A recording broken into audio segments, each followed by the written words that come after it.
Assalamu алейкум. Урматтуу Москвадагы мекендештер, саламатсыздарбы? Биздин бир туугандардын көбү таксиде иштешет. Вукупка машина алгандар көп, жөн доставкада мингендер көп, газелде мингендер көп, портер минишет дагы.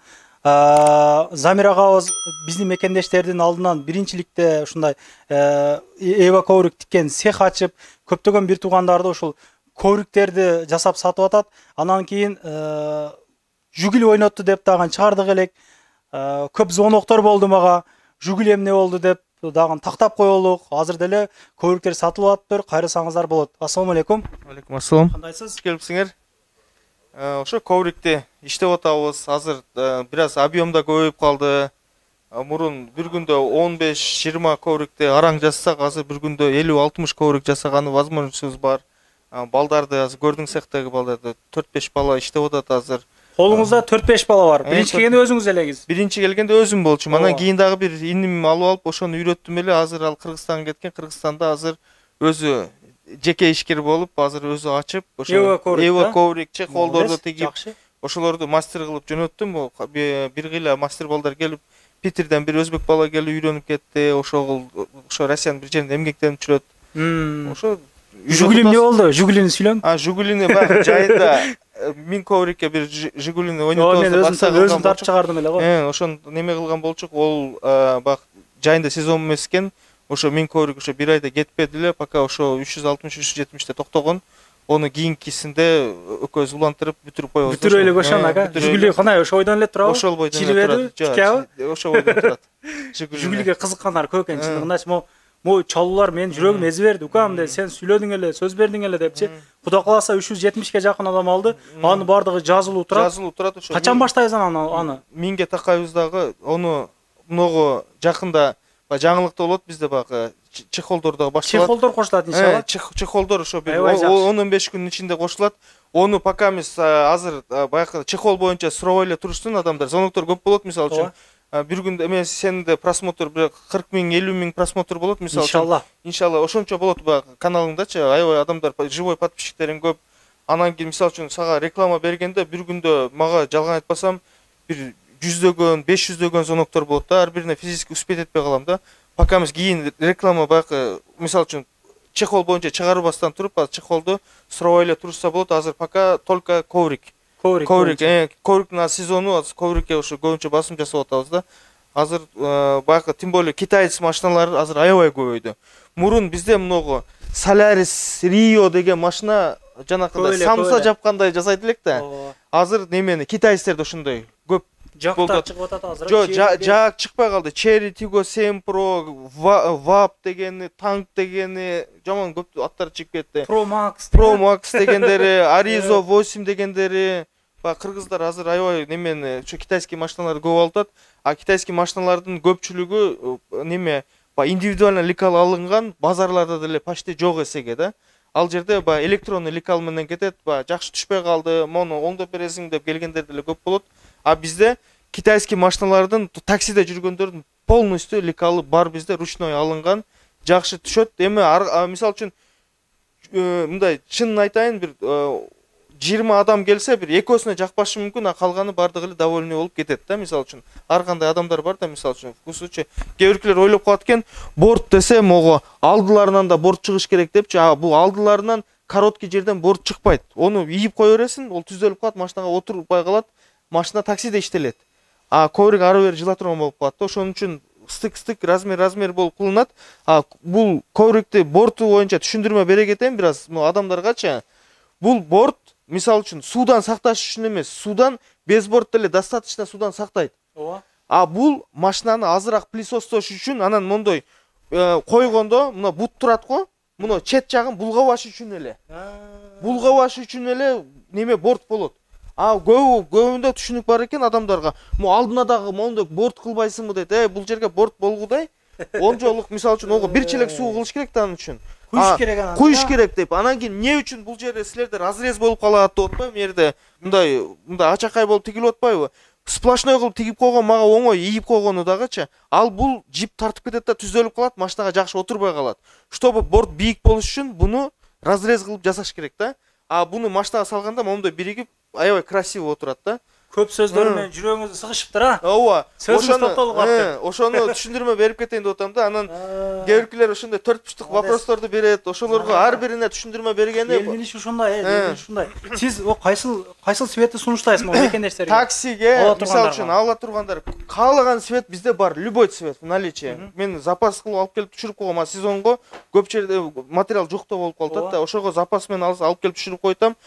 Көбүнчө бардыгына серый светти предлагать этип атам. Эмнеге дегенде таксиде такси кызматында иштегендерге айтып кое элем, бир күндө 20-30 адам чыгып түшөт машинасыначы, баягы 20 адам чыгып түшөт да.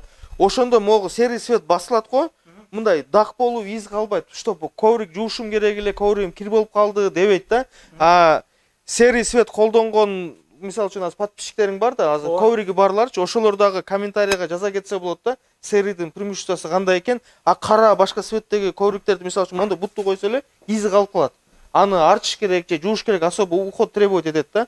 Бул только алып туруп кирге толуп калса кагып коет, сууга толуп калса кагып коет. Ошентип неме колдоно берет да. Таксиге аябай удобный серый цвет.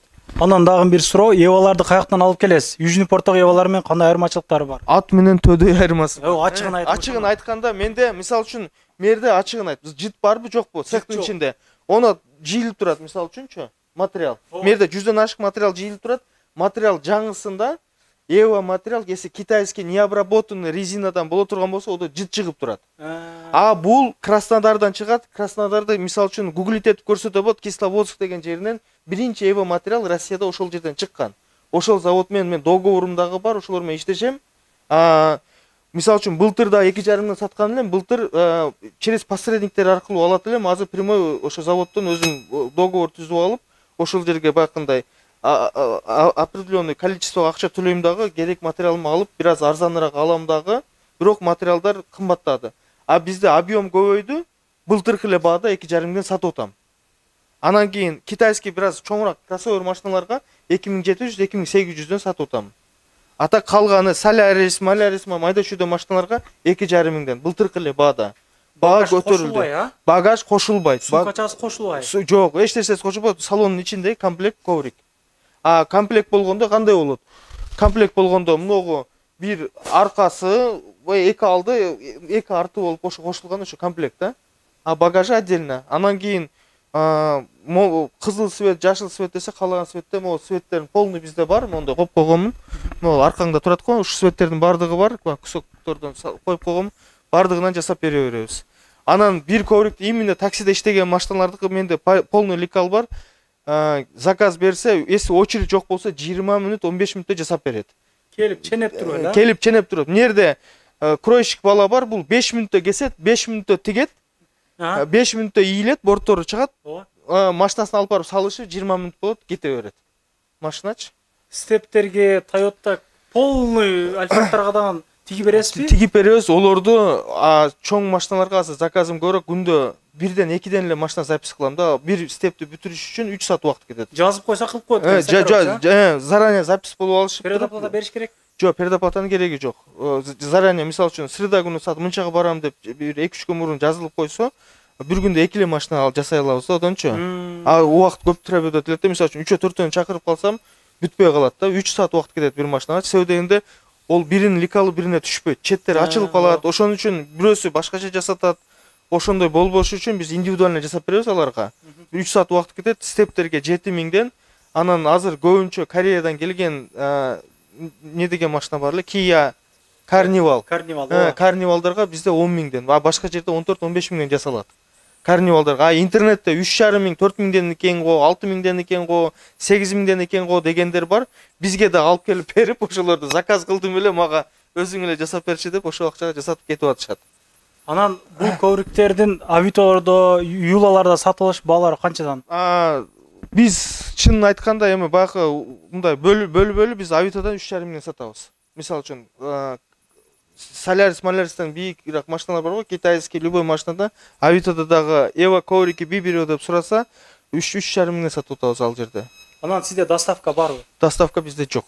Анан дагы бир суроо, Wildberries иштеген эже карындаштар заказ берсе, аларга дагы жөндөрү кылып жасап бересиз, көрөк кайтып аламыз. Ол немеде, мисалы үчүн бак азыр менде 4-5 жер бар.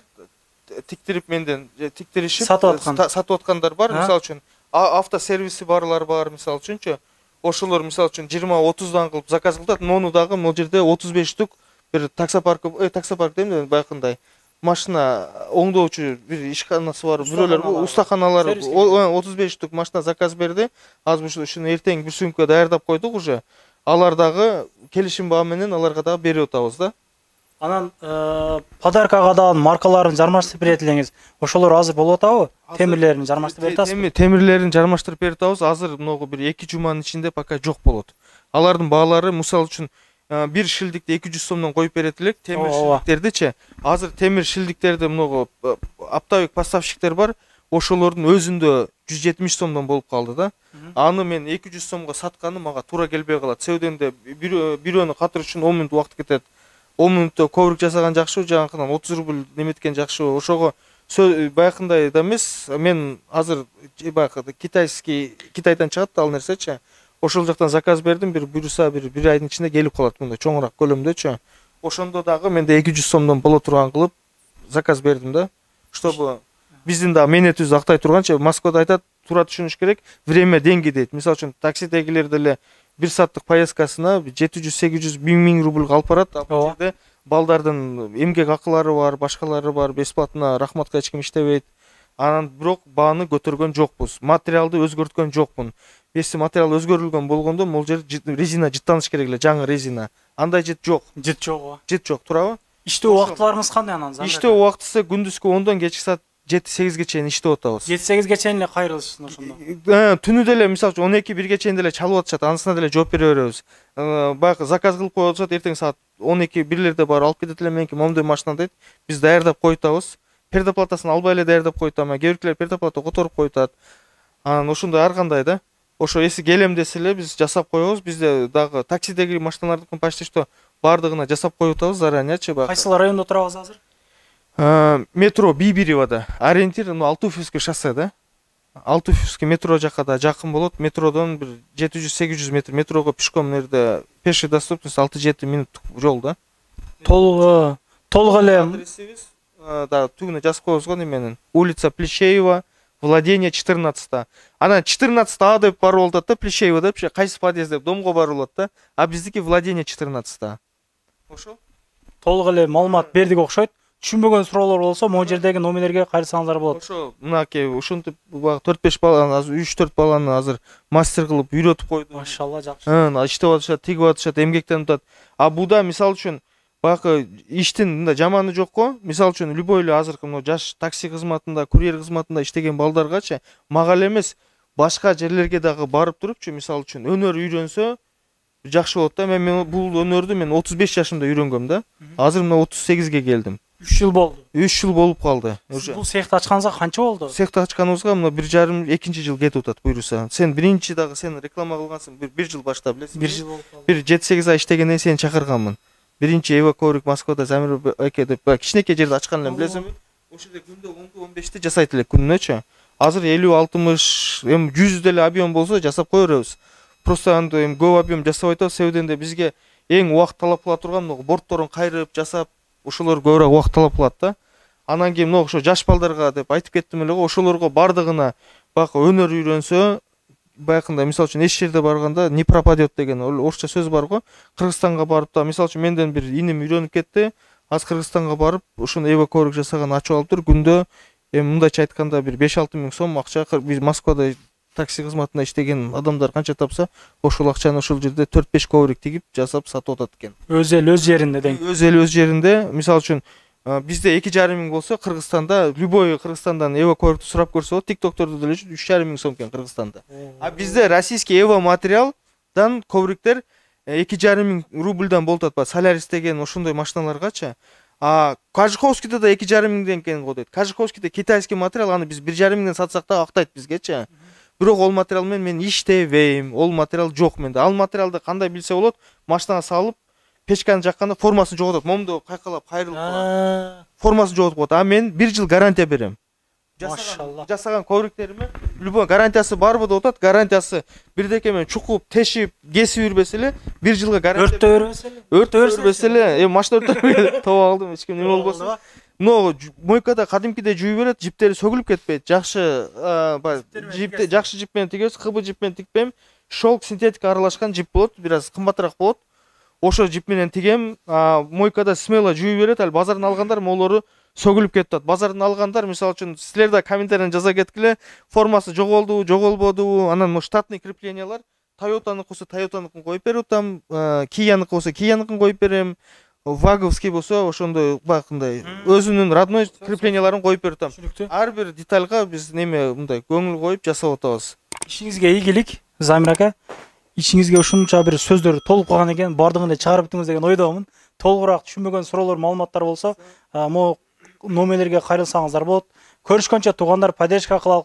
Туугандар, анан дагы кимдир бирөөлөрдө кирди чыкты маселелер болуп издеп аткандар болгон болсо, ишеничүү адамдар таппай аткандар болгон болсо, мен сүйүнөган номерлерин коюп коемун. Дакан сайдайт кеңинен коюп берет, чыкпай туруп чорундан базадан текшерип берет. Альфардтар менен кенен кесир барып келесиздер. Номерлерин коюп коюм ушул жерге. Сүйүн кирди чыкты деп.